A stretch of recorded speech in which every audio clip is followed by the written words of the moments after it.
geral dos tumores da criança, mas chegando no final no objetivo nosso são as lesões infraventoriais e do quarto ventrículo. A gente fez um apanhado na Santa Casa de 20 anos, terminados agora em março de 2020, tinha 360 tumores de quarto ventrículo operados.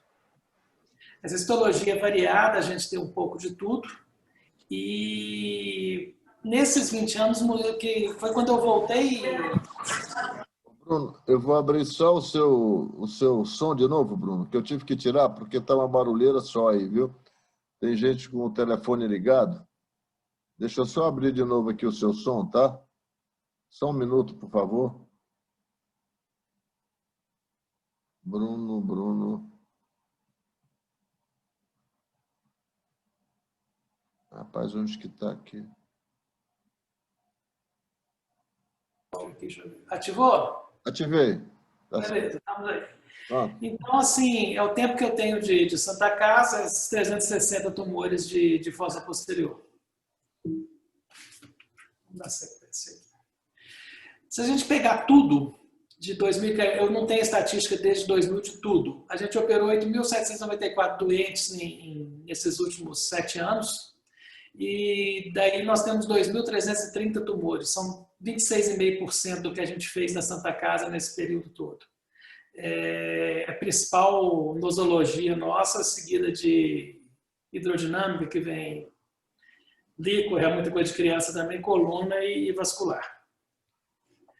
Então, falando dos tumores do senoma central na criança. Aqui é a nossa estatística nos tumores do quarto ventrículo. De 2000 a 2012, a gente operava uma média de 8,8 doentes ano. A gente aumentou a integração com oncologia, começou a operar mais e fomos subindo, até que no ano passado chegamos a 48 tumores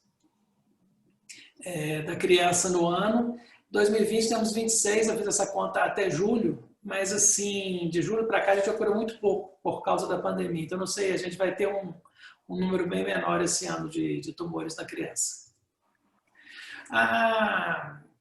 Entre os mais frequentes, a gente colocou aqui, né, que tem 99 outros ali embaixo, o meduloblastoma predomina, seguido dos tumores dos gliomas de baixo grau, ependimoma, glioma de tronco, craniofaringioma, a gente tem bastante também.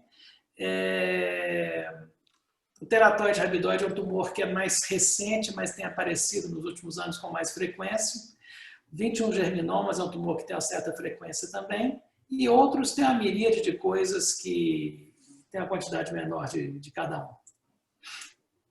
O quadro clínico nessas lesões do quarto ventrículo, normalmente, é o quadro típico de hipertensão craniana, com cefaleia, vômito, irritabilidade, aumento do pênis cefálico na criança que tem a fontanela aberta, fontanela abaulada, papiledema. Na criança pequena, isso é difícil de avaliar às vezes, mas a gente vai ver muito mais essa irritabilidade. 60% foi esses sinais que a gente viu. Síndrome cerebelar em 26% é menos frequente porque a criança tem menos síndrome cerebelar, ele demora mais a ter dificuldade a demonstrar uma ataxia do que o adulto. Às vezes você pega umas lesões muito grandes, a criança não tem ataxia. Epilepsia foi mais rápido. Normalmente lesões que causavam hidrocefalia e a convulsão veio por causa da hidrocefalia.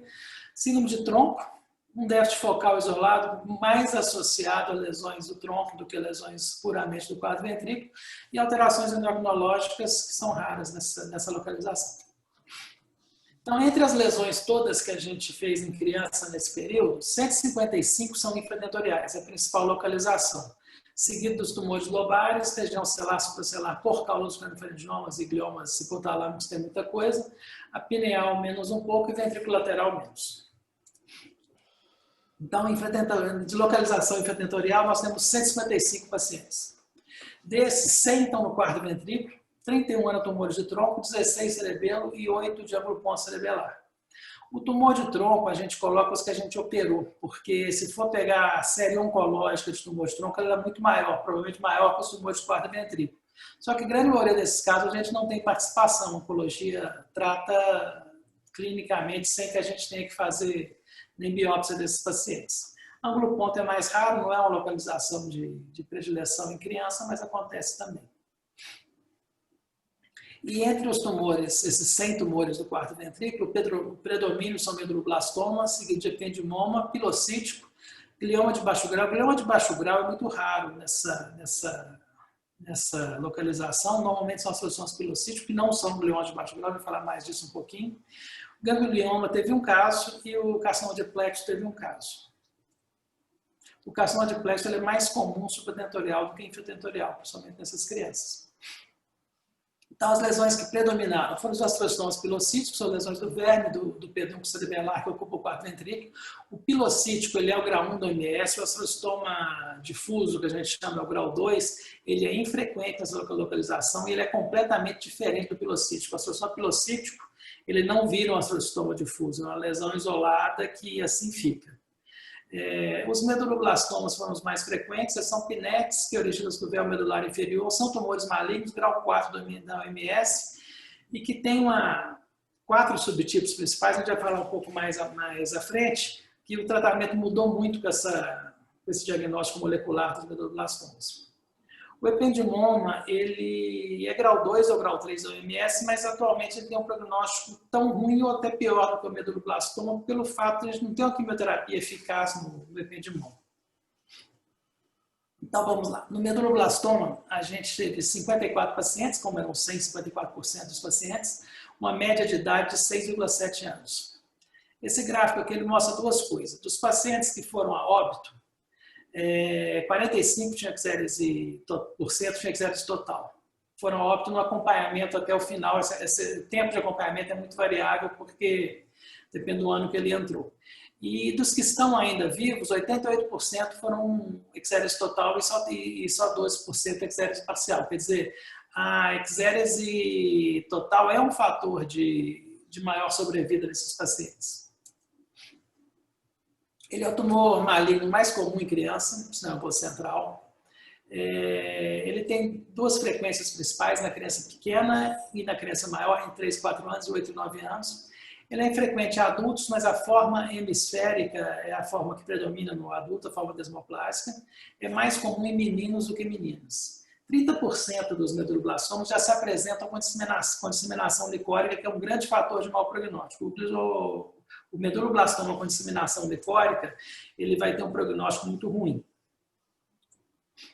A ressonância magnética é mandatória. A gente opera, às vezes, em circunstâncias não adequadas, esses tumores de fossa posterior, só com tomografia, mas, assim, muitas vezes a gente acaba trazendo mais malefício que benefício. Vou mostrar mais à frente um caso disso. Uma coisa importante, para o estadiamento, a gente precisa do líquor do paciente. Esse líquor, ou ele vai ser colhido no momento do início da cirurgia, normalmente em 100% dos casos a gente deixa uma DVE temporária, então no momento da DVE a gente colhe o líquor, ou então 14 dias de pós-operatório, porque durante a cirurgia você solta algumas células e a citologia oncótica vai vir alterada. Então, ou colhe no comecinho, na hora que você funciona o ventrículo, ou colhe depois que acabar, 14, 15 dias. Normal, existe uma conduta que já foi mais comum, agora é muito menos, de fazer uma terceira ventriculostomia ou uma DVE para poder preparar o paciente para a cirurgia. Isso a gente tem que, na medida do possível, evitar. Você cria um novo procedimento cirúrgico que tem um risco, e o ideal é você operar o doente, na cirurgia você coloca a DVE, que você vai tirar 2, 3 dias depois. A terceira ventriculostomia aí é apenas um procedimento a mais.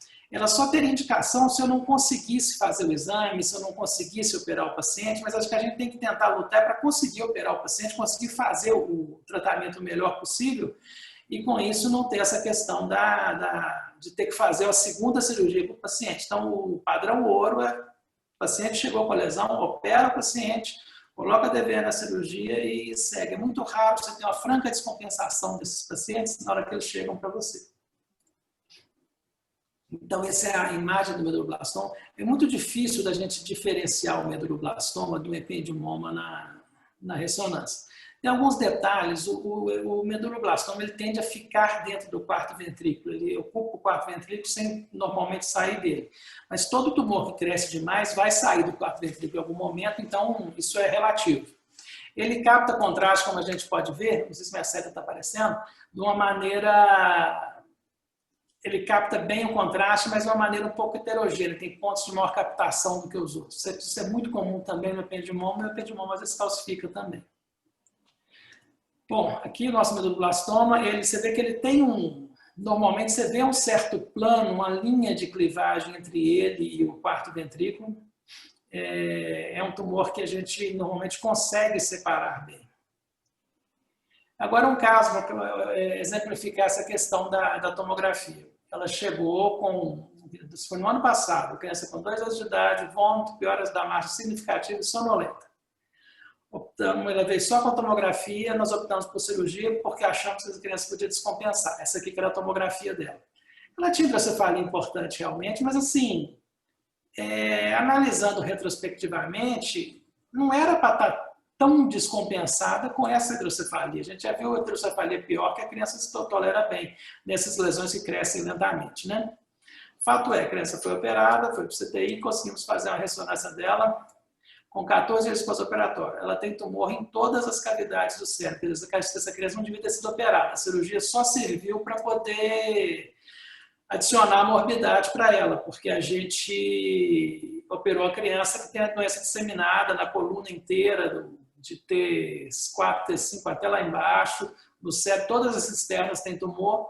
Quer dizer, foi uma cirurgia que não agregou nada. A paciente tem uma sobrevida de cerca de 30 dias, uns 30 dias no CTI. Então, a ressonância é importante, é essencial para que a gente tenha o diagnóstico correto. Quanto ao fator prognóstico do medulloblastoma, o principal fator prognóstico é a idade. Crianças maiores têm um prognóstico melhor. Isso tem a ver com o subtipo do tumor, com o fato de você poder fazer radioterapia em criança maior e não em criança menor, e com a questão da tolerância à quimioterapia. A ixéris total ou quase total também é um fator prognóstico importante, e a ausência de disseminação licórica. O tumor disseminado, a gente não consegue ter um tratamento complementar adequado, a gente vai fazer a cirurgia sempre parcial, por mais que você tire a lesão inteira, tem mais lesão. Então, normalmente o prognóstico é muito ruim.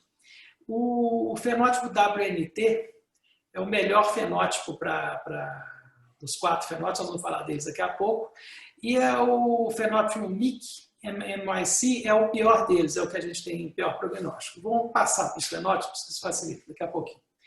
Então, na classificação nova da OMS, a gente mudou um pouquinho o medulloblastoma. A gente faz a classificação genética, que é com a ativação do WNT, que é o Wingless, com o SSH ativado e P53 selvagem ou mutante, o que não é nem WNT nem SSH, e o grupo 3, que se divide em grupo 3 e grupo 4. Você pode também ter só histológica, que seria o clássico, o desmoplásico nodular, com extensa nodalidade, e o de células grandes anaplásico. O clássico é o mais comum, tem um prognóstico intermediário, o desmoplásico tem o melhor prognóstico, normalmente ele está associado à variante SSH. O de extensiva nodalidade tem um prognóstico também intermediário, de células grandes e anaplásico, que é classificado junto, é o de pior prognóstico. E medulloblastoma NOS sem outra especificação. Então, quanto aos subtipos, esses subtipos ainda não, eles são moleculares, a gente não consegue ter uma imunissoquímica, alguma coisa que nos defina isso com mais qualidade. Tem algumas coisas que apontam para isso, mas a gente ainda não tem. Mas vamos lá. O WNT é o menos comum e o de melhor prognóstico. Normalmente são medulloblastomas clássicos, muito raramente de células grandes. Ele predomina na criança mais velha, a criança pequenininha normalmente não tem, o adulto também tem a forma da WNT. A sobrevida é muito boa, 95% de sobrevida em 5 anos, e as metástases são raras no diagnóstico. E é interessante que a célula de origem seria do lábio romboide inferior. Parece que os tumores são diferentes, tanto que as células progenitoras são diferentes nesses subtipos do medulloblastoma. Cai um pouquinho igual o glioblastoma. A gente tem um monte de coisa misturada numa doença só. O SSH, que é a segunda mais comum, ele pode ter qualquer das formas. Normalmente ele vai ter o clássico ou desmoplásico. Ele tem a sobrevida intermediária, 75% em 5 anos. E ele tem as células granulares como células progenitoras, que seria mais ou menos a ideia clássica das células granulares do cerebelo como células progenitoras do medulloblastoma. O grupo 3 e o grupo 4 eles são menos estudados. O grupo 3 ele tem um prognóstico pior de todos eles. Ele tem a mutação do MIC que a gente tinha falado antes. E normalmente são formas clássicas ou de células grandes. O grupo 4 ele parece muito com o SSH, ele tem um prognóstico relativamente bom e a gente não sabe muito sobre célula de origem. O grupo 3, que é o de pior prognóstico, é justamente o que predomina em crianças pequenas, talvez por isso a criança de menos de 3 anos não seja só questão de radioquimioterapia, tem um prognóstico pior, porque ela tem mais o grupo 3, que é o de pior prognóstico. E o grupo 4, o mais comum de todos, ele predomina na criança mais velha. É o medulloblastoma clássico que a gente vê normalmente. A gente pensando assim de uma maneira simplista, o medulloblastoma clássico da criança maior, que é o que a gente mais vê, é esse grupo 4, que é um prognóstico relativamente bom. O SSH é aquele desmoplásico infantil que a gente vê. E aqueles que evoluem hipermal são o tipo 3. Então, o tratamento hoje é cirurgia, o resíduo menor que 1 centímetro cúbico ou em 1,5 centímetro tem melhor prognóstico, isso tem trabalhos mostrando. A radioterapia ela é mandatória nos maiores de 3 anos, nos menores de 3 anos, por uma questão do dano causado pela radioterapia, às vezes a gente segura esse tratamento um pouco para tentar fazer essa criança ficar mais velha um pouquinho. E a quimioterapia foi o que mudou no medulloblastoma. A cirurgia é a mesma que a gente faz há tempos atrás, a radioterapia também é muito parecida, mas a quimioterapia mudou e com isso a sobrevida melhorou muito. O medulloblastoma, há 20 anos atrás, era um tumor que tinha uma sobrevida de 5 anos menor que 30%, agora tem 75% em média. Então, assim, sendo um tumor grau 4 de malignidade, isso é muito bom. Então, aqui um exemplo de medulloblastoma, vamos ver como é que a coisa é interessante. Essa é uma menina, 5 anos de idade, nós operamos em 2016. Medulloblastoma do tipo clássico, sem eventualidades, ela evoluiu bem, fez radioquimioterapia, sem nada demais. Uma coisa que ele não deve fazer, ela fez uma ressonância no 6º DPO para avaliar Xeres. É muito tarde, como você pode ver, tem uma captação de contraste absurda, mas ela tem Xeres total. Você repetindo a ressonância, isso some com 2, 3 meses. Então, a ressonância de controle, ou você faz precoce, no máximo com 48 horas, ou deixa para fazer depois, que essa aqui é a perda de tempo. Você faz uma ressonância que você não consegue definir bem. O que você vê é que tem uma cavidade muito grande e nessa cavidade você tem uma captação em volta que é típica de pós-operatório. Então, essa ressonância de controle pós-operatório ou faz precoce ou deixa para 2, 3 meses para você não perder um exame necessariamente. E essa criança evoluiu bem, isso foi em 2016, nós estamos em 4 anos depois, fez radioquímica e ela me aparece com isso. Ela chegou com a ressonância de controle, que foi pedida pela oncologia, com essa coisa saindo para fora da cabeça. Lá na fossa posterior não tinha nada, no quarto ventrículo tudo normal, não tinha sinal de recidiva nenhuma, mas com esse grande tumor, o Carlinhos ajudou a gente, fez a arteriografia, o seio estava ocluído, ele embolizou essa lesão e a gente operou, que é o pós-ópio. A cirurgia foi agora, em agosto.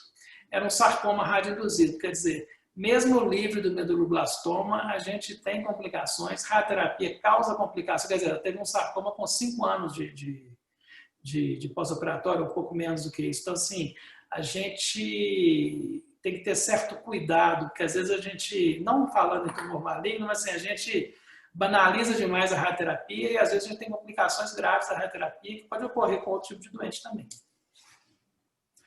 Então, o medulloblastoma risco padrão, quer dizer, criança maior que 3 anos, sem disseminação, e exérese total ou quase total, ela tem 5 anos com quase 90% de sobrevida livre de progressão.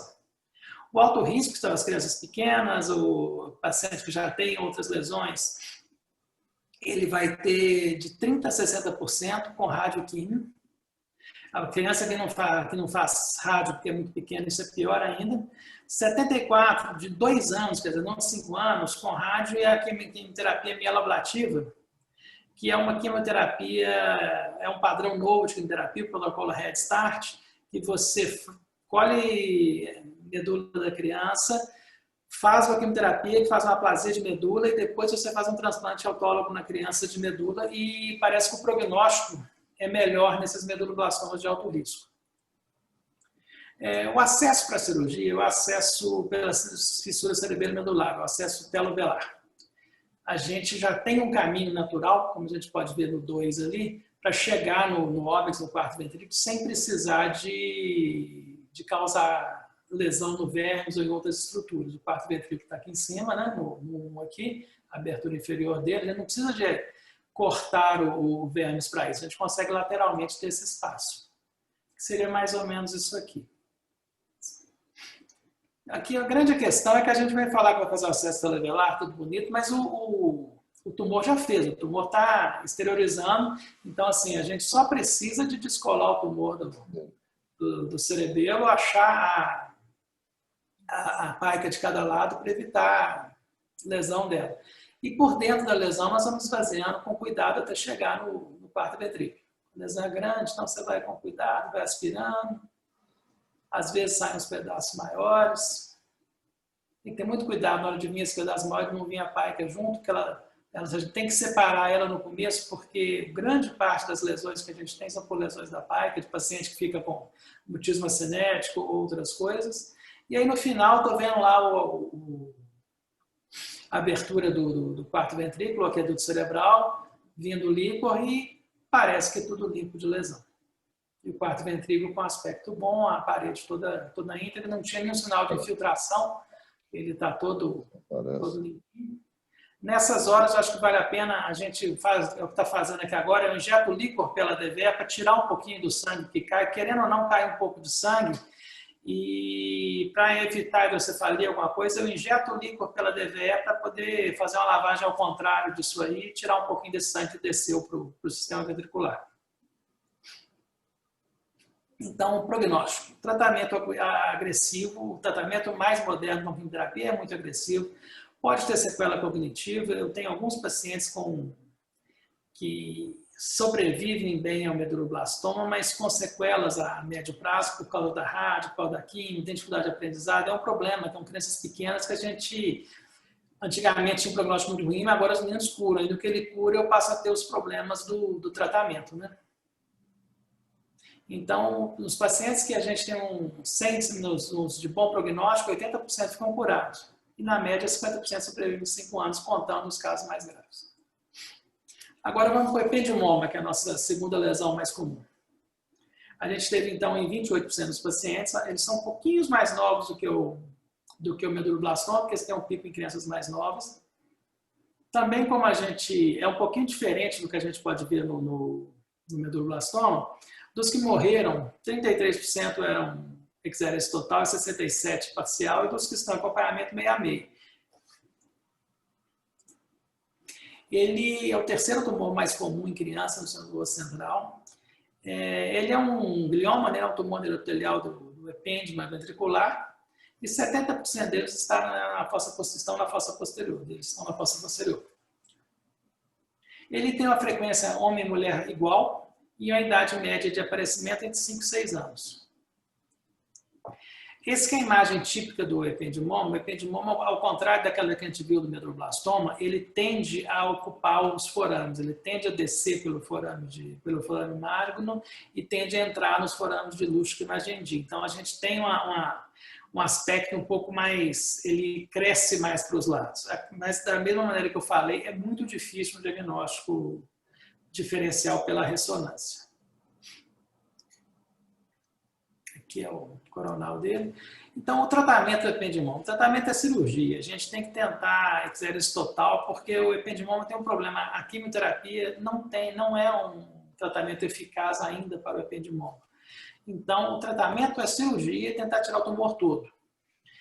A menos que ele invade o quarto ventrículo com mais frequência do que o meduloblastoma. Normalmente ele invade na porção inferior, onde tem o núcleo do vago e do hipoglosso, que é uma área que causa lesão muito grave, a tentativa de retirada. Então, se ele está entrando para dentro do tronco, tem que parar e esperar, porque senão a gente vai criar problema. O tratamento padrão é radioterapia pós-cirurgia, com exceção em criança menor de 1 ano, que a gente não irradia. E tumores grau 2, supratentoriais, que teve ectasia completa, os trabalhos mais recentes mostram que a radioterapia não é necessária, que você pode acompanhar esse doente. Se ele recidivar, normalmente ele recidiva no mesmo local, e aí nesse momento você fazer uma recuperação em rádio, mas a chance de recidiva é muito pequena. Então, ependimoma supratentorial, grau 2, que você tirou tudo, ele não precisa de rádio. Principalmente porque eles são temporais, no corno temporal, na maior parte dos casos, e você lesa o hipocampo fazendo radioterapia, e ao lesar o hipocampo, você vai ter déficit cognitivo nessa criança. Então, como eu falei, ele cresce, ele ocupa os espaços glicóricos lateralmente, no forame de Luschka e medialmente no forame de Magendie, e ele tende a invadir o assoalho do quarto ventrículo, que torna ele um tumor, apesar de histologicamente menos maligno do que o medulloblastoma, um tumor de mais difícil manejo. Aqui um caso, ele é mais baixo, vê que ele desce até lá embaixo, ele realmente tende a ocupar mais inferiormente o espaço. Tem um plano bom, normalmente, com o cerebelo, quando ele adere inferiormente no assoalho do quarto ventrículo. É uma lesão que parece que vai ser muito simples de retirar, mas ele vai sempre sangrar em algum momento, não tem jeito. O importante é sempre a gente localizar as artérias que vão estar passando lateralmente, as duas paicas, para a gente evitar lesão vascular, isquemia, causando problemas grandes. E cuidado com o quarto ventrículo. Tem que lembrar que no final da cirurgia a gente vai estar chegando no quarto ventrículo. A gente tem que ter sempre cuidado com a chegada ao quarto ventrículo. Os casos mais recentes a gente tem feito todos com aspirador ultrassônico. O aspirador ultrassônico ele não é essencial, mas ele facilita uma coisa que é... Cada vez que você puxa um pedacinho do tumor, você dá uma mexida ali no fundo. Você não tendo que fazer isso, facilita. Então, a gente tira um pouquinho de tumor e vai com o aspirador no resto. Acho que é mais seguro e mais tranquilo. A questão do aspirador no SUS, a gente negociou e conseguiu uma solução com o fornecedor. Ele fornece a preço de custo, a Santa Casa paga cerca de R$400 por cirurgia. E com isso a gente consegue viabilizar o aspirador ultrassônico, que realmente faz falta. Ali embaixo a gente já está vendo um pedacinho do quarto ventrículo, onde nessa parte inferior, onde normalmente, quando eu tenho aderência, nessa parte mais inferior. Acabando de descolar tudo ali, ver ainda tem um pouco de tumor para poder expor o quarto ventrículo. Tem que ter muito cuidado, porque às vezes a gente entusiasma, tem que lembrar que o quarto ventrículo está embaixo e a gente tem que deixar ele no lugar, né? Principalmente nos tumores igual a ependimoma, que podem infiltrar o quarto ventrículo. Aqui machucou um pouquinho o cerebelo na craniotomia, isso é sempre um problema, mas com lesão pequenininha. Bom, então vamos à quimioterapia do ependimoma. Quimioterapia isolada em crianças menores de 1 ano, a gente tem alguns trabalhos em andamento, mas não tem nenhum que comprove que ela é mais efetiva do que não fazer nada. Então, na criança de menos de 1 ano, o que a gente tem de opção? A gente pode fazer a quimio para tentar segurar, para fazer uma rádio mais para frente, sem muita evidência ainda. Fazer a rádio direta em criança menor de 1 ano é muito lesivo. Se a criança sobrevive a longo termo, ela vai ter sequelas graves. Lá na Santa Casa, atualmente, a oncologia faz a quimio, a gente encaminha, faz a quimio no intuito de segurar esse menino, pelo menos até uns 2, 3 anos de idade, seria o ideal, e fazer a rádio nesse momento para evitar muito dano ao cérebro em tratamento, em crescimento. A quimioterapia adjuvante após rádio e cirurgia não tem evidência também não. Tem um trabalho, a CNS 0831, que está em andamento, que é justamente a respeito disso. Se a gente faria uma quimioterapia após a cirurgia padrão de radioterapia. A quimioterapia paliativa na recidiva a gente faz, mas faz porque a gente não tem muita outra opção de tratamento. É o que dá para a gente fazer e tentar resolver o problema. Aqui ficou um pouquinho ruim a imagem, vou tentar explicar isso. Nos ependimomas de quarto ventrículo, a gente tem 3 tipos específicos. O subependimoma é um tumor grau 1 do MS, ele é comum em adulto, ele tem um excelente prognóstico, quase 100% de sobrevida a longo prazo, mas ele é hiper raro em criança. Já é raro em adulto, normalmente ele é um tumor de adulto mais velho, em criança muito mais ainda. Normalmente ele não é do quarto ventrículo, ele é da coluna, então assim, subependimoma do quarto ventrículo é uma raridade. Então a gente não pode pensar muito nele não. Trabalhar com os dois outros, que seria o ependimoma de fossa posterior tipo A e tipo B. Os dois podem ser grau 2 ou grau 3, quer dizer, o grau histológico, se ele é um ependimoma anaplásico, não é o que muda o prognóstico, por estranho que pareça. O ependimoma grau 3 da OMS ou grau 2 da OMS, o que depende no prognóstico dele, na verdade, é o tipo molecular. Ele não, o grau histológico da OMS não muda muito. O tipo A, ele tem um prognóstico muito ruim, é o comum em crianças muito pequenas e crianças maiores, e o tipo B, ele tem um prognóstico bom, é comum em crianças grandes e em adultos. Então, o ependimoma com perfil molecular A, ele tem um prognóstico pior. E o fato de ser grau 2 ou grau 3 não muda em nada o prognóstico desses pacientes. O tipo A, ele tem um padrão genético balanceado, ele é mais comum em crianças novas, 2 anos e meio. Normalmente eles estão mais lateralizados, não são da linha média, está mais para o forame de Luschka do que para a linha média. 56% de recorrência em 5 anos, normalmente metastatizam e a sobrevida de 5 anos, 69%. O tipo B tem um perfil genético instável, cheio das mutações. Ele é comum em adultos, idade média de 20 anos, normalmente está na linha média, e tem pouca recorrência e 95% de sobrevida em 5 anos. Então, o que a gente tem que guardar é isso. O grupo B, que é o grupo mais comum em adulto, tem um prognóstico bom. O grupo A tem um prognóstico muito ruim, é mais comum em criança pequena. Tumores de quarto ventrículo. O fato de ser ependimoma grau 2 ou ependimoma anaplásico grau 3 não muda o prognóstico. Aqui é um caso. Esse paciente, provavelmente, eu não tenho perfil, a gente não tem ainda como fazer o perfil molecular. É uma criança que tinha 5 anos, quer dizer, já era num grupo de idade um pouco maior, e com um ependimoma muito lateralizado. A lesão dele ia para o forame de Luschka, ia até no ângulo ponto. Isso em janeiro de 2015, ele foi operado, a cirurgia foi tranquila, XRS total. Fez rádio, fez químio. Em 2017, em maio, ele estava sem sinal de lesão, vida normal, sem nada que chamasse atenção. Em janeiro de 2018, apareceram 2 metástases. Uma pode ser considerada uma recrudescência, porque no local onde ele tinha a lesão, ali no ângulo ponto do lado esquerdo, apareceu uma captação de contraste. E a segunda lesão, lá em cima, na quadrigêmea quase ali, no ápice do cerebelo. A gente abordou as 2 lesões, na mesma creotomia, fizemos um acesso supracerebelar, chegando no ângulo ponto para essa lesão e tirando a lesão lá de cima. Ele foi submetido à radioterapia complementar aqui no local, nos 2 locais, que já tinha sido irradiado toda a fossa posterior, fez uma radioterapia estereotáxica complementar. Aí, e agora, em 2019, aparece com essa lesão de todo tamanho aqui no frontal. Operamos ele de novo, a lesão era predominante cística, só tinha uma parte carnuda na parte de cima, ele estava bem, ele ficou surdo com a radioterapia. Quando ele fez o boost lá no lado esquerdo, ele ficou com surdez bilateral, mas fora isso ele tem um cognitivo bom e ele está bem, então optamos por reintervir nesse menino. Fez uma radioterapia complementar aqui no frontal, onde tinha recebido uma dose menor, normalmente você faz o boost só na fossa posterior. Colocamos ele no protocolo que o pessoal está usando quimioterapia intratecal, fizemos quimioterapia intratecal nele e ele está bem. Esse aqui é janeiro de 2020 agora.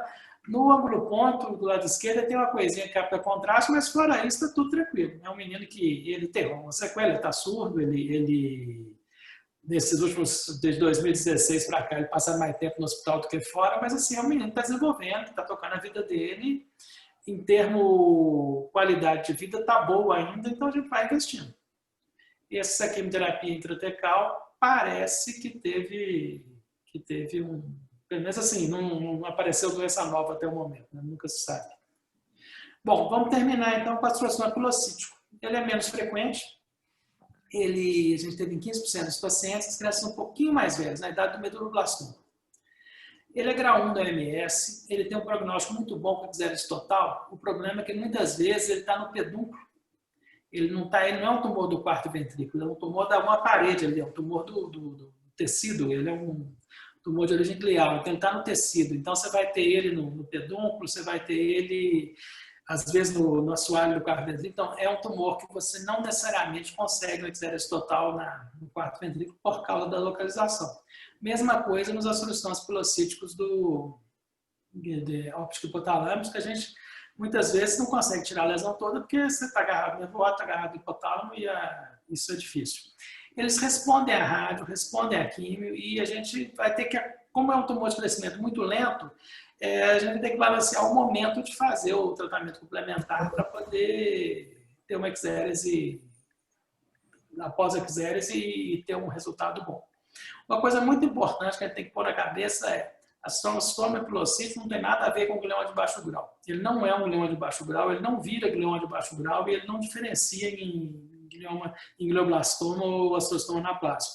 Ele é um astrostoma pilocítico, é um tumor diferente.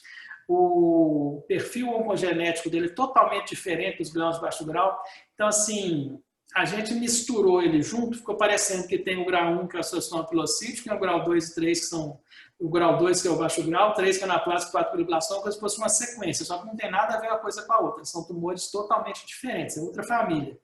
Ele é uma lesão que capta contraste intensamente na ressonância, ele normalmente tem um componente cístico com a captação na periferia, que ele não tem nada a ver com o glioma de baixo grau. E ele tem um astrostoma pilomixoide, que é a versão pior dele. O astrostoma pilocítico, as fibras de Rosenthal na histologia são típicas. O pilomixoide não tem essas fibras de Rosenthal. Ele é mais comum em crianças muito pequenas na região quiasmáticas. Tem um padrão bifásico na histologia, áreas mais densas e áreas mais frouxas de células que a gente não vê no pilocítico, que é um tumor mais igual. A mutação do astrostoma pilocítico que está muito em voga é o BRAF, o BRAF. O RAF ele tem A, B e C, o B é o mais comum, a gente fala do BRAF. Ele entrou em voga as mutações do BRAF porque em melanoma a gente tem tratamentos muito efetivos que modulam essa via do BRAF, e com isso a gente pensou que a gente podia usar isso em qualquer tumor, começou a pesquisar para todo mundo.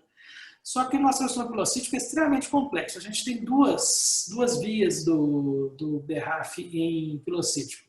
O V600, que predomina no xantoastrostoma, então quer dizer, ele é um diferencial. Ele pode existir no astrostoma pilocítico, mas ele deve existir no xantoastrostoma e no ganglioma.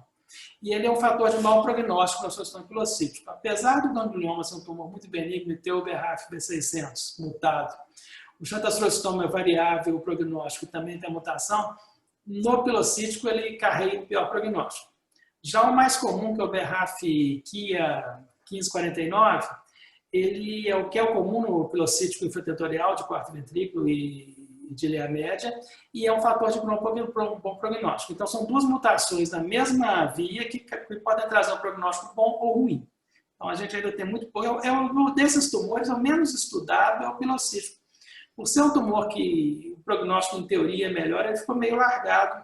Apareceu o pilomixoide, que só agora entrou como... O pilomixoide, na classificação antiga da OMS, era um tumor de grau 2. Agora ele foi retirado da graduação, está como tumor de graduação incerta. Então a gente tem o pilocítico grau 1, o pilomixoide, que não tem graduação bem definida, porque ele pode se comportar pior que o grau 2, ele pode ser mais anaplásico.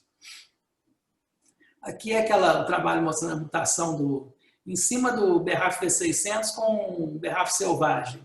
Você vê que a sobrevida do V600 é muito menor no astrostoma pilocítico. E embaixo, comparando o V600 com a fusão, que é aquele QIA, o prognóstico do paciente com a fusão é muito melhor que o do V600. Então, quer dizer, a mesma mutação do BRAF causa duas coisas totalmente diferentes. Então, a gente tem que ter um pouco de cuidado para entender, que a gente realmente ainda não entende isso, não. Isso aqui deixa eu voltar aqui, que agora eu entendi o que eu estou falando. Isso aqui é um paciente que foi operado no pilocítico que invadia o tronco. Isso aqui é um pós-operatório.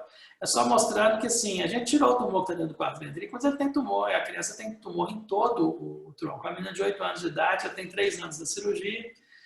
ela apresentou-se com uma desnutrição grave, dificuldade de deglutição e a paralisia facial. Mantém a paralisia facial, ela fez rádio, fez químio, mas assim, voltou a andar, a gente está com um quadro até razoável, mas assim, o tumor está aqui, né?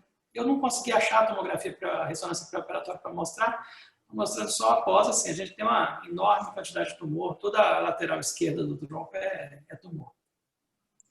Aqui é um caso interessante para mostrar que ele cresce. Esse tumor foi operado em 2017, aquela lesão grande. Ele recidivou em 2019 e 2020, que eu cortou o finalzinho aqui, ele cresceu mais ainda, cresceu de 21 para 26 milímetros, a gente reoperou essa criança. Então, assim, o pilocítico cresce, ele cresce devagarinho, mas ele cresce e a gente tem que definir qual vai ser o melhor momento para reabordar esse paciente.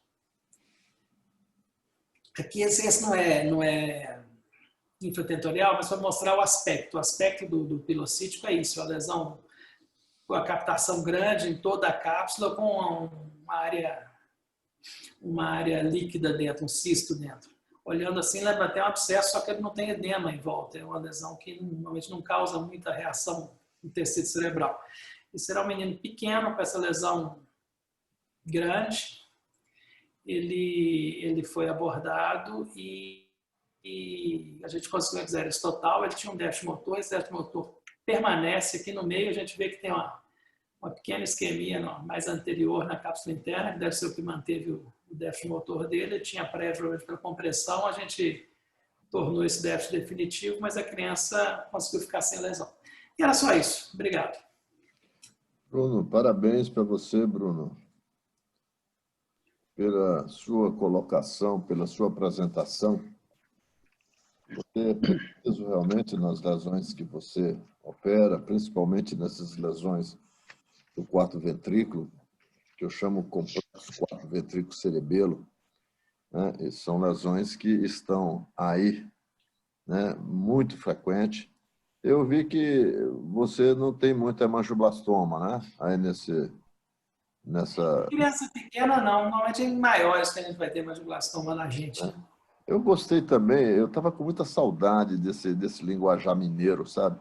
Muita saudade. A criança muito pequena, criança pequena e a criança não muito pequena. Eu achei isso um barato. Isso é complexo, você vai analisar. O americano, ele divide Eu vivi com vocês aí muito tempo, com os mineiros. Então, eu vou fazer o meu papel de moderador. Hoje não, vou fazer um coordenador só, te agradecendo bastante. Eu queria passar a palavra para o meu Meister, o mestre da pediatria, toma conta da nossa residência, o doutor Francisco Alencar. Francisco Alencar, para agradecer a palestra aí, alguma dúvida que você tenha, do nosso amigo Bruno. Obrigado, Nazareno. Bruno, excelente. Aprendi foi muito, viu, Bruno? Você pode compartilhar a tua tela, Bruno, para a gente ver mais? Vou compartilhar agora. Isso. Então, Bruno, eu aprendi muito. Essa vivência tem... Meu tempo de formação é quase o teu, viu? Eu voltei para o Piauí em 2000. Eu estava fazendo a cronologia, é bem parecida.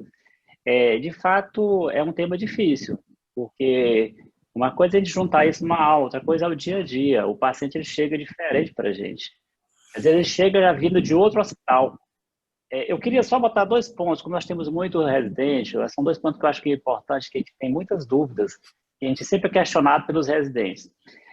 O uso da derivação externa. De fato, a gente chega um paciente na urgência, tem aquela hidrocefalia, você faz uma DVT ou uma DVE. Faz perguntas básicas, porque esse é o dia a dia. Quando eu estive lá na França, lá estava começando a instituir a endoscopia como um procedimento de urgência. Eu confesso que eu também não concordei ao longo dos anos, esses 20 anos que eu estou aqui. Eu vejo que é um procedimento grande a endoscopia, quando você vai fazer e quando você vai preparar o paciente para a endoscopia, não é tão diferente como você prepara para uma microcirurgia com a DVE. Eu penso assim, a endoscopia às vezes é difícil. Primeiro que o tumor, por exemplo, o medulloblastoma, ele empurra o tronco para frente. Às vezes você não tem tanto acesso. Às vezes não é fácil fazer endoscopia no paciente com uma hidrocefalia com tumor de fossa posterior. Esse é um ponto que eu vejo importante que a gente considere, e eu realmente preconizo que se faça a derivação externa. E um outro ponto, às vezes a gente tira o tumor todo e fica assim tentado a nem deixar uma derivação externa, considerar que é mais uma via. As poucas vezes que eu assumi essa opção, eu não me dei muito bem.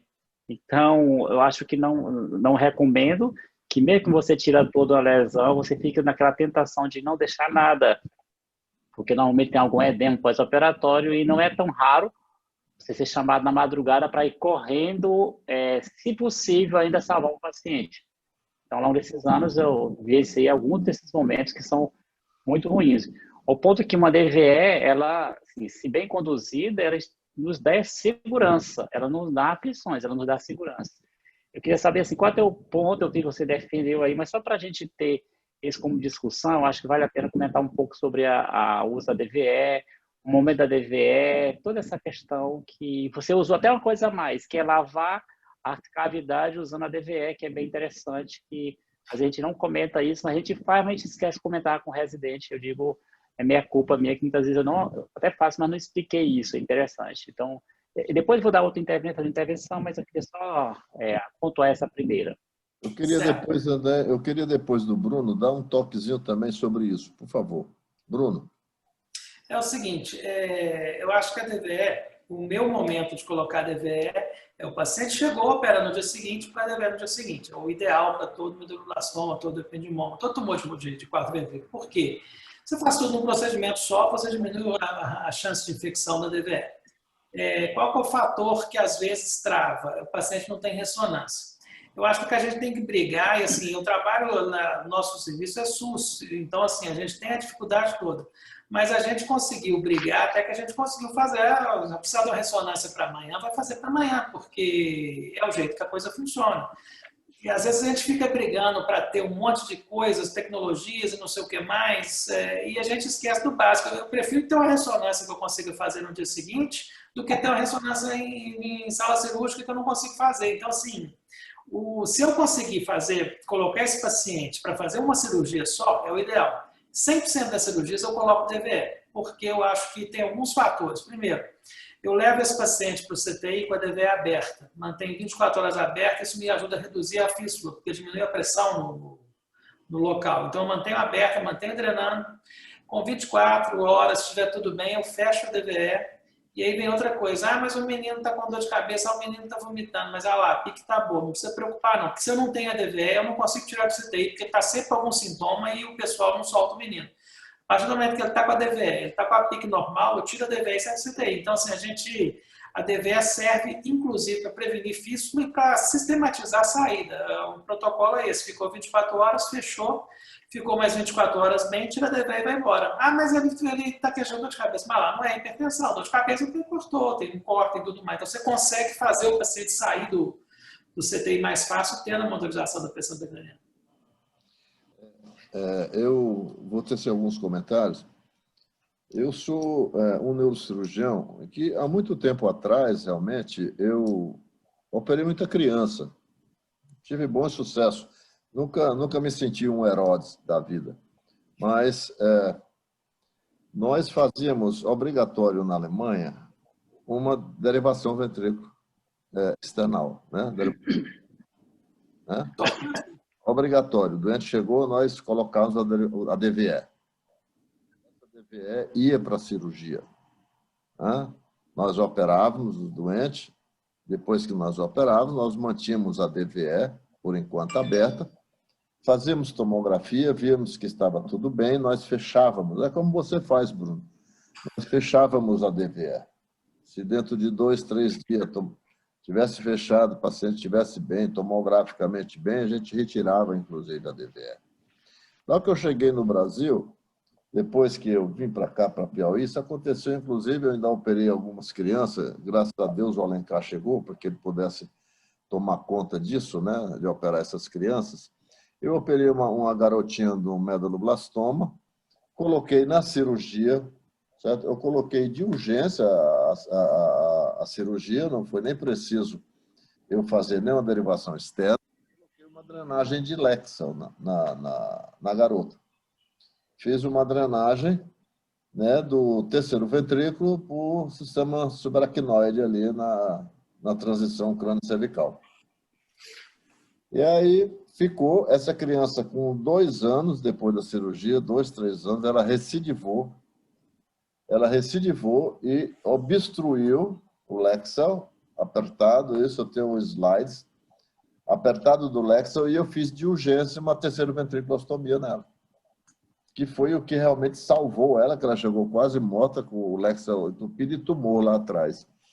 Eu fiz a terceira ventriculostomia, maravilhoso, a mãe ficou maravilhada, certo? Um procedimento tão pequenininho, e a minha filha que chegou aqui em coma, está caminhando hoje aqui na enfermaria. Nós tínhamos ainda aquela enfermaria lá em cima, né, cara, no terceiro andar, e a menina caminhando. Levei ela para a cirurgia, retirei o tumor inteiro, aproveitei, como ela tinha a terceira ventriculostomia, e tirei o dreno do Lexa. Essa menina, em 1 ano e meio, 2 anos, ela fez uma disseminação licórica por essa drenagem, terceira ventriculostomia, encheu a fossa interpeduncular, encheu ali o espaço carótido óptico de medaloblastoma. Então, eu realmente daí imaginei que realmente uma terceira ventriculostomia nesses tumores não é uma coisa boa. Tá? Isso eu queria só tentar deixar isso. Perfeito. Eu queria agora... obrigado, Nazareno. Bruno, é mais uma... Só um minuto, você atendeu o telefone. Tá. Ok. Mas eu posso continuar, né? Então, assim, você colocou, eu concordo com relação à exerese do tumor. O melhor resultado é tirar o tumor todo, acho que seja qual for. Então, tem que ter muito cuidado se esse tumor não está infiltrado, porque às vezes a vontade de tirar todo, você tira outras chances também do paciente. Então, esse é um ponto para os residentes, a hora de parar uma retirada, às vezes é fundamental. Então, está infiltrando o assoalho do quarto ventrículo, é extremamente importante saber parar ali. Porque às vezes você resolve, o seu ego tirou todo, mas você tirou outras coisas também.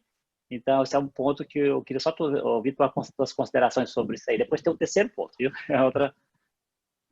Essa questão é a seguinte, eu tenho grandes arrependimentos das duas coisas. Eu tenho grande arrependimento em alguns casos que a gente deixou, evoluiu mal e a gente pensa, pô, se tivesse tirado aquele restinho, de repente ia tudo melhor. E o contrário, o paciente que sai com sequela grave, para que eu tirei aquele restinho ali, sendo que ele podia ter evoluído muito melhor e talvez não tivesse residido. Então, assim, advogar depois é complicado, mas na hora tem que ter um certo cuidado. O que está dentro do tronco, deixa lá quieto, porque não vai resolver.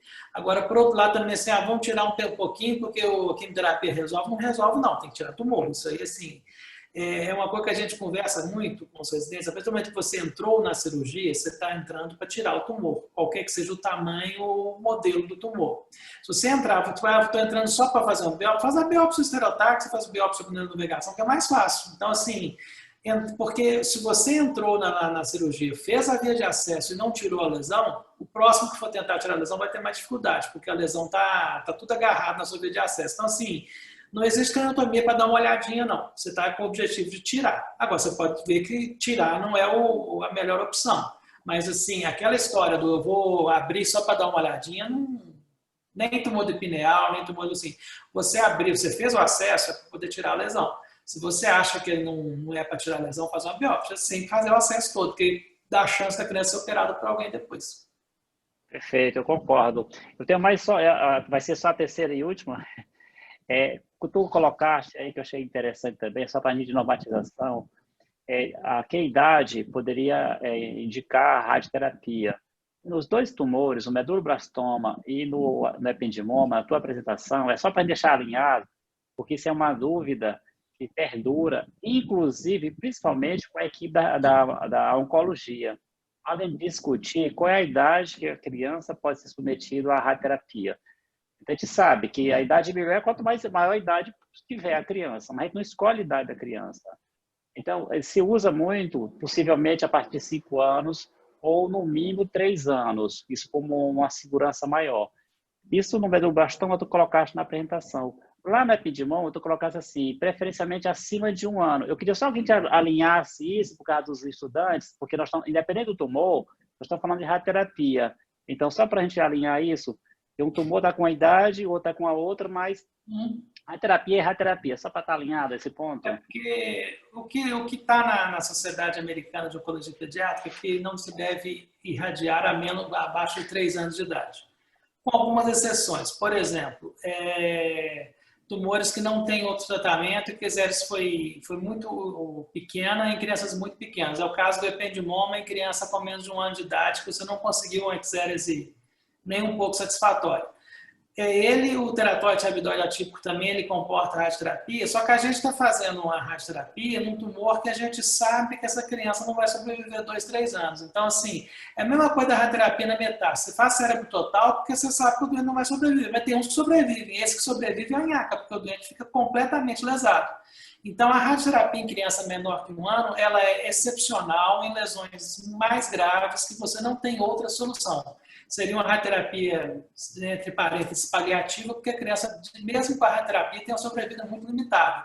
Então, você vai ter um tratamento que vai, talvez, melhorar a qualidade de vida por 6 meses, 1 ano, mas a criança vai morrer da doença. Aí é uma coisa que você entende e aceita. Agora, o que está nos livros é que abaixo de 3 anos não se deve irradiar o paciente, menos em circunstâncias excepcionais.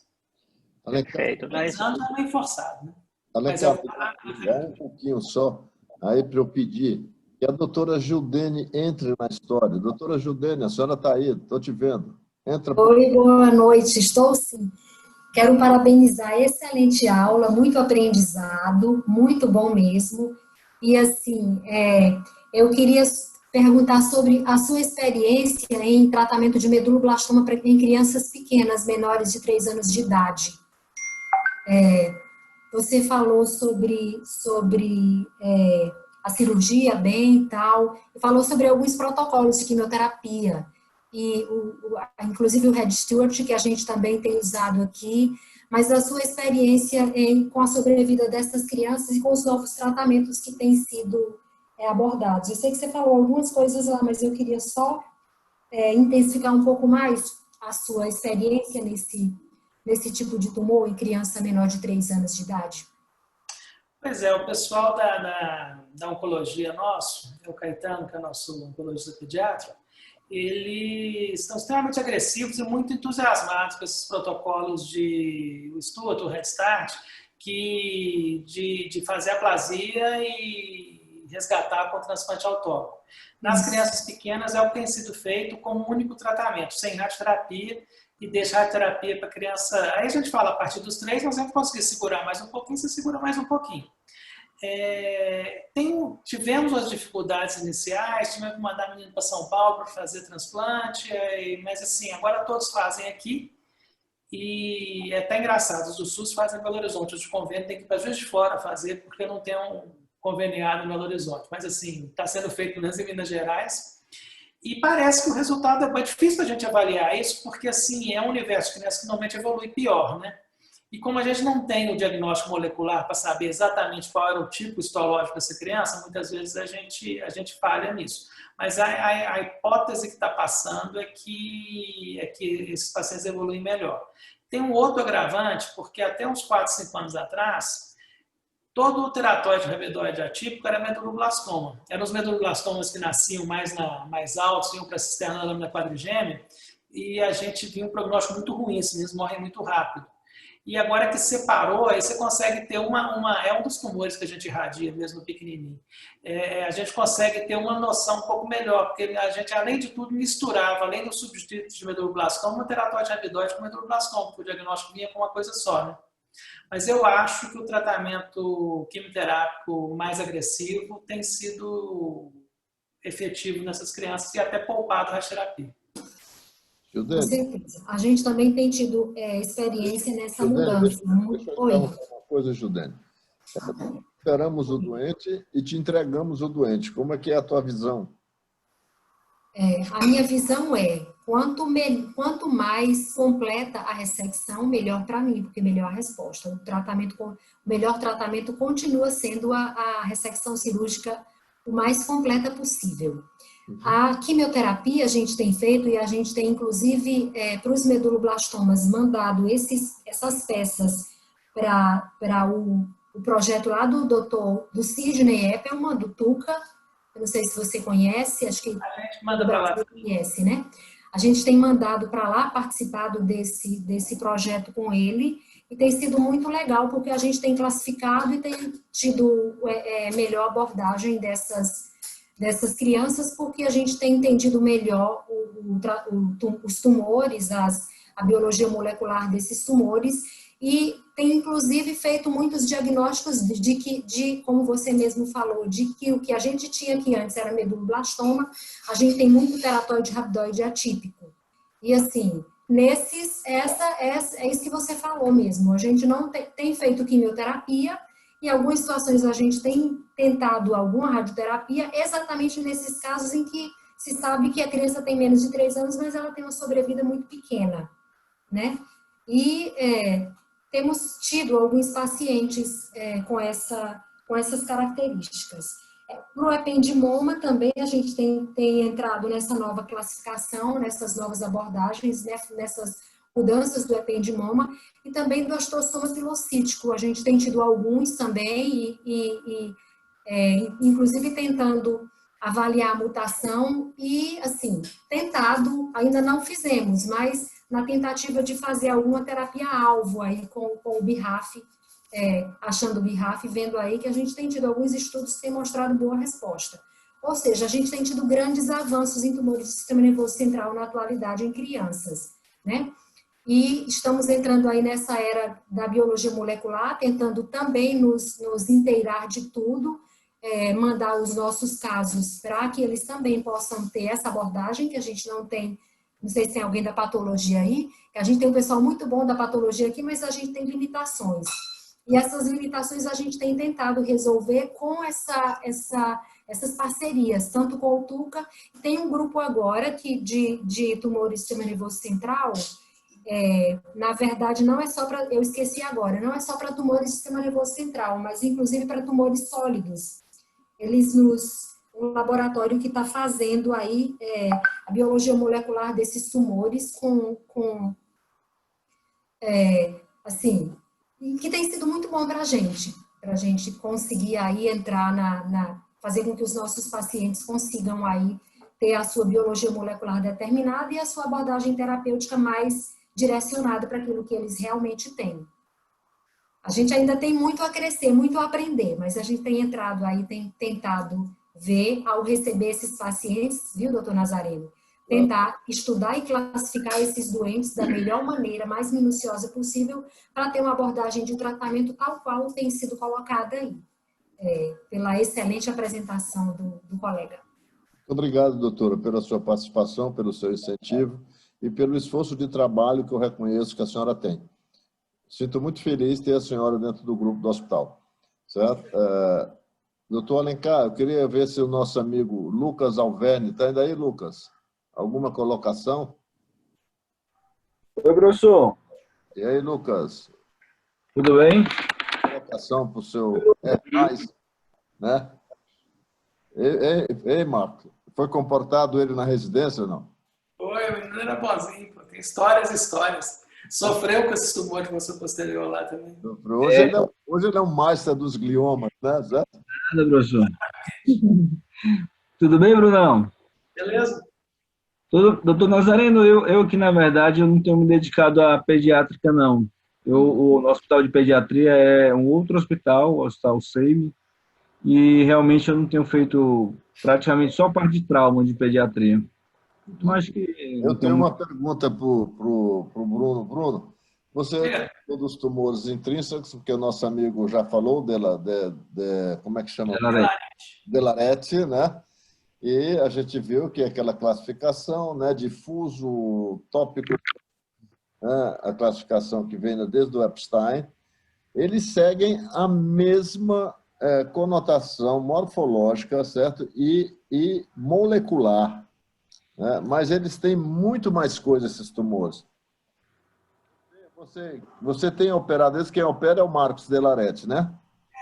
Assim, a parte de funcional, normalmente é o Marcelo Pionlatti, o Delarete que faz. Funcional inclui eu só faço epilepsia, mas as biópsias eles fazem.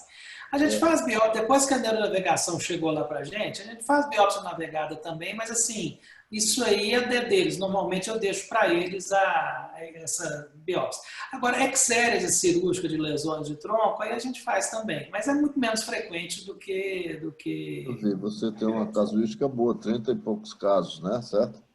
De tronco, né? Eu estou vendo o meu amigo ali, meu preceptor, o Antônio Carlos, preceptor forte. Antônio, como é que estão as coisas? Estás aí? Tudo bom, doutor Nazareno? Tá me ouvindo? Você é forte, lógico que eu estou ouvindo. Não, eu tô, como diz no Piauí, tô forte, ficando gordo na quarentena. Eu tenho uma pergunta até prática aí pro doutor Bruno e também pro doutor Alencar e aí pro senhor. O senhor descreveu esse caso aí da terceira ventrícula que você fez no paciente no acompanhamento de meduloblastoma. Isso, e teve a disseminação. A gente sabe que do ponto de vista teórico, dependendo da casuística, para DVP há um risco teórico de implante peritoneal de até 20%. Também. Como na minha prática em 8 anos, eu confesso que não trabalho diretamente em neurocirurgia pediátrica, mas em pronto-socorro é comum ver na avaliação um paciente desse que tem um tumor de fossa posterior e evolui no segmento com hidrocefalia e você faz a DVP porque é o que tem, né? E eu não observo, pelo menos no acompanhamento, essa frequência, assim, pelo menos próximo de 20% de implante. Na verdade, eu nunca nem vi um caso assim, de algum paciente que desenvolveu implante peritoneal. Eu queria perguntar a experiência deles em relação a isso. A gente vê relato na literatura de uma meia dúzia de implante peritoneal.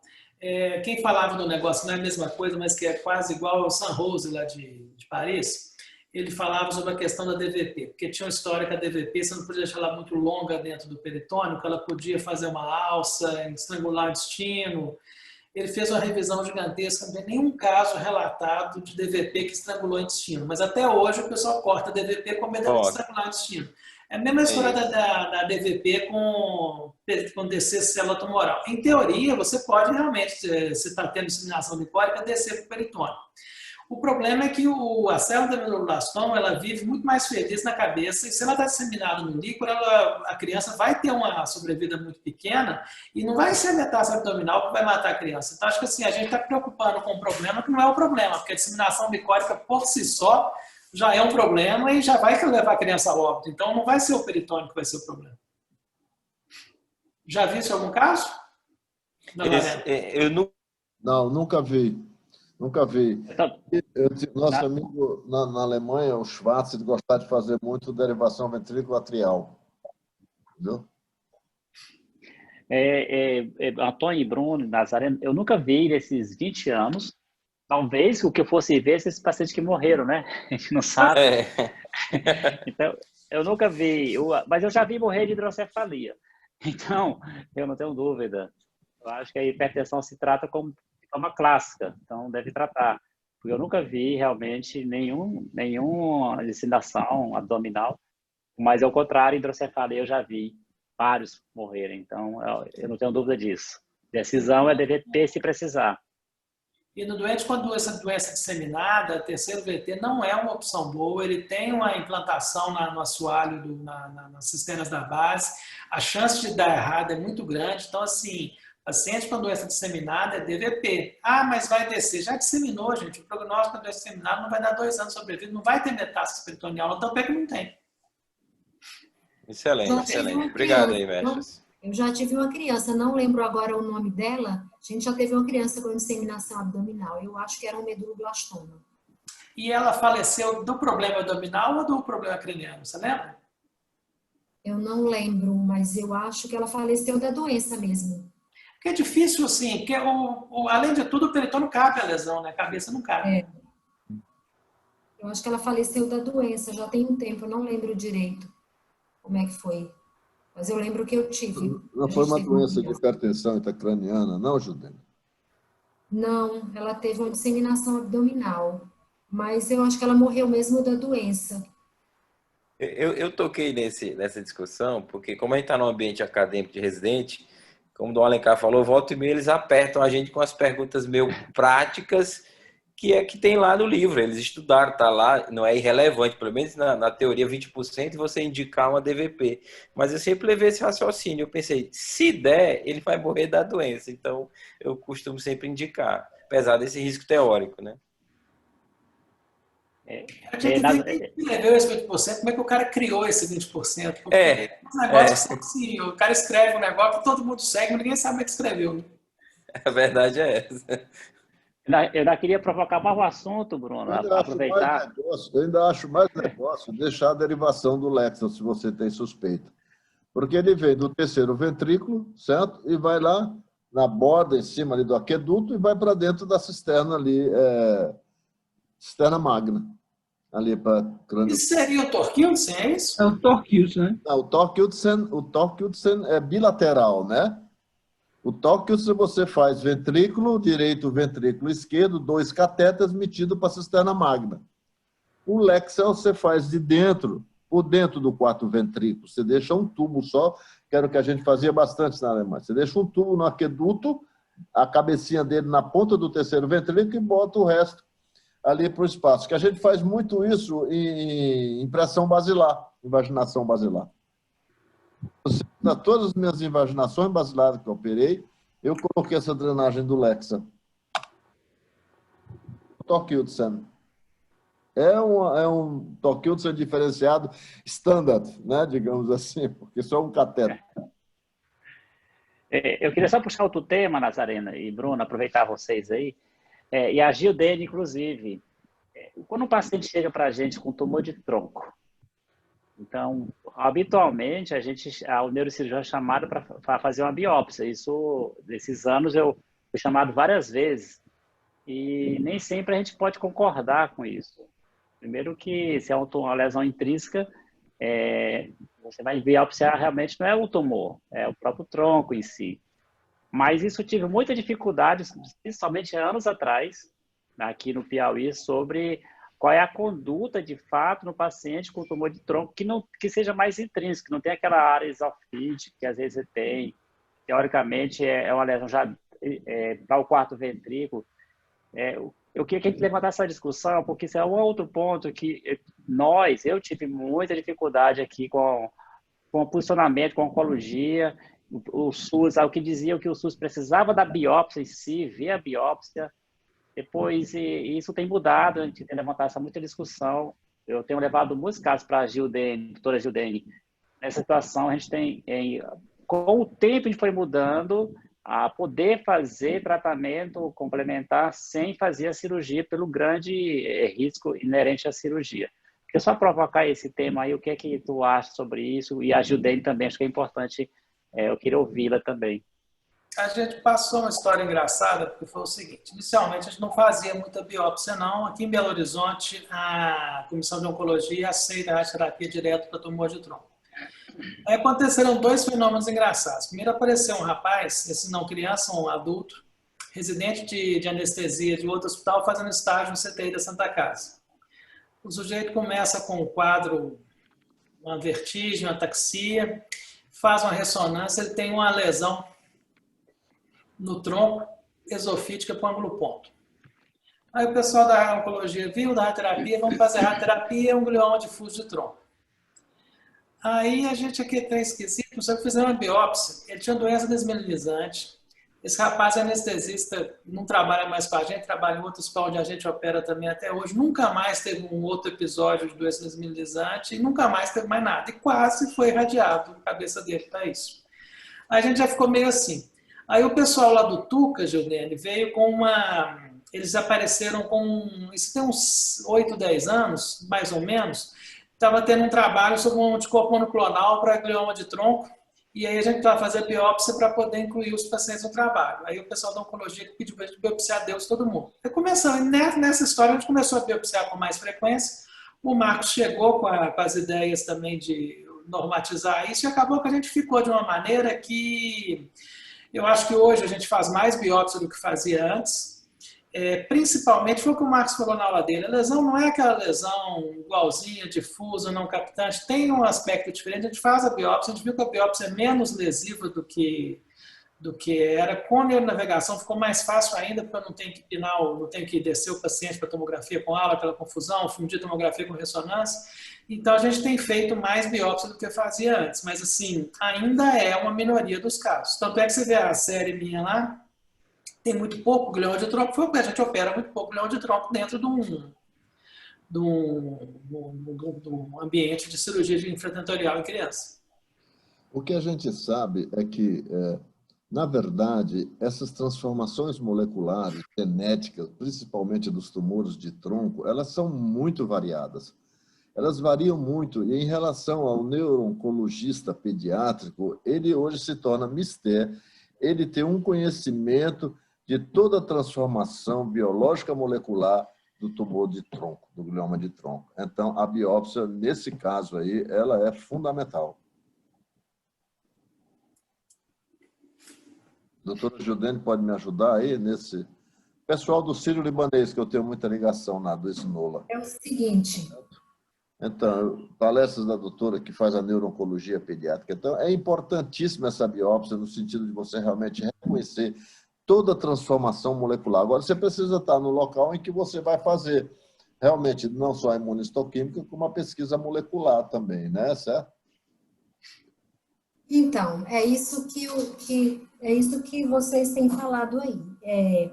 O que a gente tem visto, antigamente aqui em Teresina, nós fomos o único hospital do Brasil que passou por uma auditoria violenta do SUS, que o hospital teve que devolver dinheiro. E aí, então, teve uma época que a gente não conseguia fazer nada sem que tivesse um anátomo patológico. A gente passou por isso aqui, assim, veio até o alto escalão do SUS, veio aqui fazer vistoria de prontuários, foi uma loucura que a gente passou. Bom, atualmente, essa mesma coisa que você falou aí sobre o TUCA, sobre a biologia molecular, com a era cada vez maior, cada vez melhor da biologia molecular e das terapias-alvo, o que a gente tem tentado é fazer realmente biópsia em todos esses pacientes, se possível. Claro que a gente tem que discutir caso a caso com a neurocirurgia para ver se a abordagem é realmente possível ou não. Mas o ideal é que a gente consiga saber qual é a histologia desse tumor. E aí, como a gente faz parcerias aí com o TUCA e com outros locais, participa do protocolo de medulloblastoma e dos outros protocolos de tumor do sistema nervoso central, o ideal é que a gente realmente tenha essa biópsia para ter condições de ver se esse paciente tem indicação de alguma terapia-alvo. Essa é a nossa abordagem atualmente. Maravilha, doutora. Maravilha. E, gente, vamos lá. Cadê os nossos residentes? Doutor Bruno está à disposição. Quem é que está aí ainda dos nossos? Janze, está aí? Janze é um R1, mas ele é... Estou aqui. Boa noite.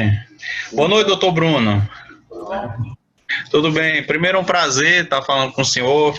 Fiquei muito feliz. Um dia eu estava aqui lendo um dos nossos livros que eu adquiri aqui recentemente da literatura e vi seu nome num dos livros. Eu disse, olha só, eu tenho a oportunidade de estar com ele aqui toda terça-feira. Doutor Bruno, eu sou o R1 aqui do Serviço do São Marcos. Estou chegando agora.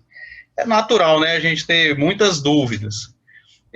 Às vezes a minha pergunta pode ser até simples para vocês, mas é uma coisa que agora me chamou a atenção na apresentação.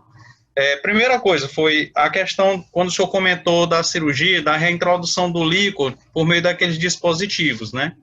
Como é material sintético, eu fiquei na dúvida. Na hora que o senhor falou, eu fiquei, rapaz, será que isso não tem uma tendência a aumentar, de alguma forma, o processo inflamatório? E a segunda pergunta nesta apresentação, da sua experiência, tem algum tipo que tem mais dificuldade em relação ao ponto de clivagem desses tumores na ressecção, para a gente não ser invasivo demais, acertar o tronco e tal? Agradeço. Bom, quanto à questão de lavar com a DVE, isso é um negócio nosso, não é todo mundo que faz, não. Mas assim, a DVE já está lá, a questão só é tirar um pouquinho do sangue, que o sangue irrita, o sangue da febre, o sangue da hidrocefalia. Então, assim, e como na cirurgia a criança está o tempo todo olhando para baixo, a gente opera normalmente em parque-dente, só criança muito pequena que a gente opera em ventral. Vai escorrer sangue lá para baixo. Se eu conseguir lavar pelo menos um pouquinho disso aí, já me ajuda a ficar com menos coágulo dentro do ventrículo. A gente procura também, no que expôs o aqueduto lá em cima, colocar um algodão para tentar evitar de descer mais coisa ali, mas às vezes o algodão desloca um pouquinho, então assim, é uma coisa que às vezes pode acontecer. Com relação à infiltração, o que a gente tem que tomar muito cuidado é o seguinte, os tumores que são mais laterais, principalmente ependimoma, ele vai mais para um lado ou mais para o outro. Eu gosto de colocar o lado que ele vai para baixo quando a criança está em parque-dente, porque eu consigo ter uma visão descendo assim melhor. Se ele ficar para cima, o forame de Luschka que está para baixo eu consigo enxergar, o que está para cima eu não consigo. Então, se a lesão tem uma extensão para o forame de Luschka, eu prefiro deixar no parque-dente o lado que está para baixo, a cabeça está mais ou menos 45 graus para baixo, porque eu consigo enxergar. O para cima é só espatulando e procurando, e mesmo assim não é fácil de ver não. Então a extensão eu prefiro que ela fique para baixo. A gente tem a tendência a deixar o tumor para cima, mas nesse caso eu prefiro que ele fique para baixo. Então, Legal. eu estou vendo dos meus residentes aqui somente o Márcio. Márcio, cadê o Thaleson? Está de plantão? Ah, o Thaleson está aí. Está no iPhone. Oi, sou. Então, vamos lá, Márcio. R3, alguma pergunta para o doutor Bruno? Aproveite. Vai ver aí o... Então, minha pergunta vai mais ter é prova prática. de- Em relação à análise licórica, né? Quais seriam os exames laboratoriais assim, que seriam indicados para se fazer essa triagem inicial dos tumores de fossa posterior? Porque, geralmente, o que a gente pede é análise de células neoplásicas, né? Mas existe algum outro marcador que, de rotina, deve ser solicitado, porque a gente é muito cobrado, principalmente da oncologia pediátrica e da radioterapia para planejamento, né? Da radioterapia e para o planejamento também do quimioterapia. Porque existe algum outro marcador, além da pesquisa de células neoplásicas, que deve ser sempre solicitado de rotina? Não. A pesquisa, a citologia oncótica é o principal. As lesões que estão na lâmina quadrigêmea, que você pode suspeitar de tumor de célula germinativa, tem que lembrar que germinoma é um tumor de célula germinativa e não é tumor ou tumor de célula germinativa, tem vários. E alguns deles vão ter produção de beta-HCG, de alfa-feto, e a gente consegue dosar isso, talvez diferenciar do germinoma, que é o mais comum e que não produz nada. Mas em tumores do quarto ventrículo, não. Só se eu tiver suspeita de ser da região da pineal. Que eu tenho alguma coisa além da citologia. Doutor Thaleson, tem alguma questão? Obrigado. Doutor Thaleson, tem alguma pergunta? Então, A minha dúvida foi até o que o primeiro comentário do Dr. Alencar após a aula, né? Que é a questão prática mesmo nossa do dia a dia do residente. Porque aqui nós trabalhamos em serviços SUS, né? E aqui o hospital de urgência em que aparecem a maioria dos pacientes com tumores de fossa posterior, que a gente faz o primeiro atendimento, no caso do nosso hospital de urgência, não é o mesmo hospital em que faz o tratamento terciário, né? O tratamento definitivo da ressecção do tumor. Tem que ser transferido esses pacientes. Então, a gente fica sempre com aquela questão desses pacientes que chegam com a hidrocefalia aguda e tumores de fossa posterior, da melhor forma de conduzir essa hidrocefalia na urgência, né? Mas o doutor Alencar até comentou que para ele, né, a melhor opção realmente seria a DVE, né? A melhor opção de todas é operar o paciente o mais rápido possível, né? Mas, como eu falei, nem sempre é possível fazer isso, né? Aí acaba que talvez a DVE seja a melhor opção. Lembra que para você operar tem que ter uma DVE, né? Para poder sustentar depois da cirurgia, né? Como é, professor? Lembra que para você operar você tem que ter uma DVE. Mesmo nos casos que você vai se tiver uma fazer a cirurgia logo de urgência? Certo? Um ventricular HD hidrocefalo, você vai ter que botar uma DVE, operar e segurar essa DVE lá dentro para ver a progressão da tua cirurgia. Normalmente a gente coloca a DVE como o primeiro passo da cirurgia. Começa, põe a DVE e segue. É claro que assim, se eu estou num quadro de hidrocefalia aguda e não tenho uma solução para o problema, aí a DVE é melhor. Só que tem que lembrar que a DVE não pode eternizar. Então, se eu coloquei a DVE, eu tenho que operar esse doente. Essa é a questão. Né? Às vezes a gente vê aqui porque na Santa Casa a gente não tem um pronto-socorro, então a gente recebe paciente encaminhado. A gente vê uns pacientes que ficam com a DVE 10 dias, 15 dias, esperando não sei o quê, isso aí não funciona. A DVE é para resolver um problema imediato. Se eu estou num lugar que nem operar o tumor de 4 ventrículos eu vou conseguir, então você põe uma DVP no doente e solta ele no mundo. Ele vai ficar vivo sem meningite. Mas, assim, não é o ideal. O ideal é você operar o doente e resolver o problema. Você gosta Pronto, aí essa em que região? Oi? Em que região você gosta de colocar DVE? Você sabe que DVEs que são altamente arriscados. O pessoal que trabalha... A gente coloca no hospital. Normalmente essas crianças têm ventrículo grande, não é nunca um problema. Não. E a DVP, quando a gente vai fazer uma DVP também programada, a gente coloca o hospital. Na criança a gente coloca o hospital porque ela já está virada para baixo, é mais fácil colocar o hospital. Criança muito pequena, quando eu vou colocar DVP, eu prefiro colocar frontal, porque eu acho que menos problema de escara, essas coisas na válvula. Ok. Mas DVP, se for analisar friamente, o trem que mais dá errado em neurocirurgia é DVP.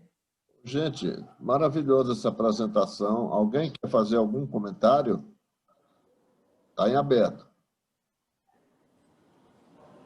Então, fazer uma pergunta, Francisco, você tem algo que complique mais do que DVP? É só DVP. Todo mundo tem DVP no parênquima, no talo, DVP é aquela... Viu, Bruno? DVP é aquela frase, The Impossible Dream. É o sonho impossível, certo? Pode dar errado. E principalmente aquelas que os enfermeiros arrancam à noite na UTI, entendeu? No occiputo aqui é mais fácil de arrancar, então gosto de colocar, botava muito mais, mesmo na Alemanha, só na hora da cirurgia, que nós operávamos os doentes todos sentados, né? Já colocava a DVP ali no hospital, estava mais fácil. Mas antes era no frontal. Nazareno, só um comentário, eu acho que o segredo da DVE é a fixação. Então, é essencial fixar direito. Assim, fazer correto tudo bem, mas tem que fixar muito direito a DVE, porque ela vai sair na madrugada. Não, mas você tem que fixar bem, meu amigo. Você fixa fixações, entendeu? E assim conseguem, do mesmo jeito. A gente fez um protocolo. Você foi dar banho no doente, é porque foi virar o doente, é porque o doente agitou. Eu nunca vi amarrado não sei quantas vezes. Lucas, a gente... DVP aí...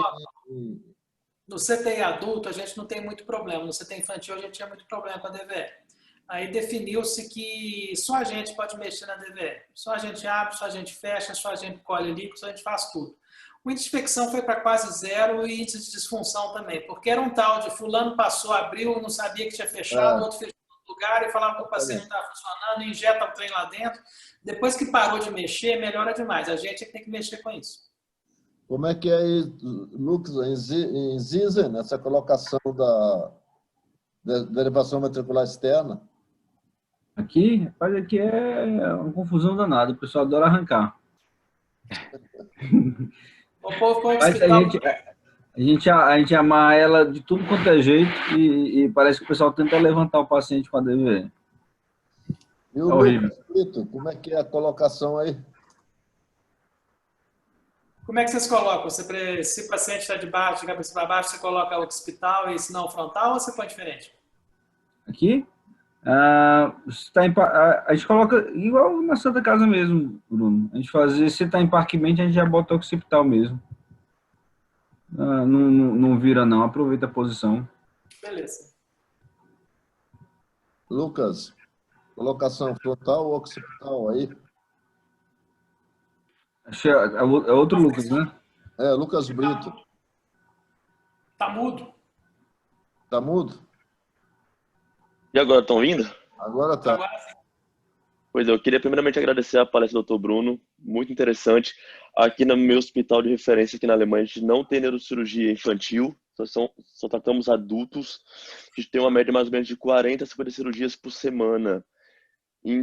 Então, aqui 99% das DVS, quando a gente coloca, são todas frontais. E eu achei até interessante o que o Dr. Alencar falou do uso da ventriculoscopia como tratamento de emergência. Eu não sei se é só na França, porque eu já estou aqui há 6 anos e eu não tive um caso nenhum da gente fazer por via endoscópica um tratamento de emergência aqui. Todos são feitos através da DVE e depois a gente vai avaliar esse paciente no outro dia e vai ver como vai conduzir a cirurgia dele. Mas dê graças a Deus que você não viu ainda, certo? Pois é. A pena ainda Aqui. para outros procedimentos, outras hidrocefalias. É. Então aqui a DV é toda pelo ponto de cor. A gente vai lá, frontal e faz. Gente, eu tenho então só que agradecer meu amigo Bruno. Bruno, na próxima semana nós vamos ter o Igor Facchini. Ah, não vai ser o Luciano, não? Sobre tumores supratentoriais. Não, minto, desculpa. Eu estou delirando. Vai ser o nosso presidente, ex-presidente, né? E diz que futuro ele é candidato a presidente de novo. Ele é candidato de novo? É. Não sabia, não. Falou que vai candidatar. Não sabia, não. Então, para 2024, é isso? Isso, depois que agora vai entrar o Eberval e o Fernando. Agora vai o Eberval e ele joga junto com o Eberval. Então, ele deve estar já. Organizado. Vai falar sobre os tumores medulares na próxima semana. Seja convidado. Esse filme eu vou mandar daí para você amanhã ou depois eu te mando para você postar. E eu posto também aqui na nossa residência. Combinado.